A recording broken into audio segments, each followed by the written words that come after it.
E aí galera, beleza? Hoje tô trazendo pra vocês mais um vídeo aqui no nosso canal, beleza? E hoje, galera, tô ensinando aqui a como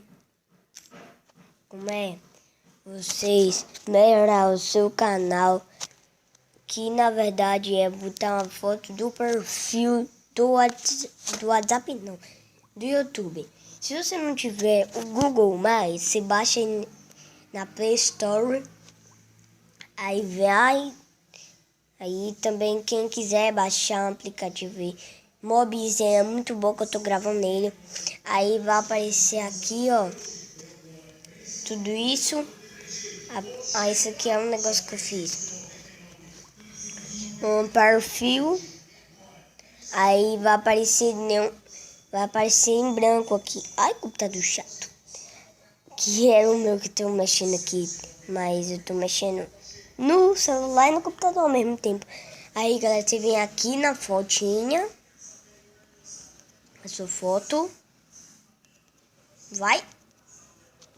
Edita perfil. Vem aqui. Tirar uma foto. Aí, selecionar uma foto. Aí, vai aparecer aqui. Você tira uma foto. Aí, aperte OK.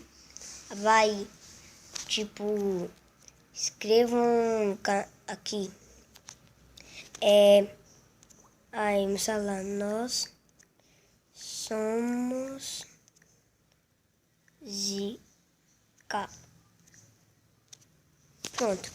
Aí, salvando foto, sei lá o que. Eu vou botar meu celular aqui pra carregar, galera. Você baixa aí um aplicativo chamado Mobizen, tá? Um aplicativo que eu tô usando, Mobizen. E também baixa o Viva Vídeo, muito bom ele. Ai, caraca.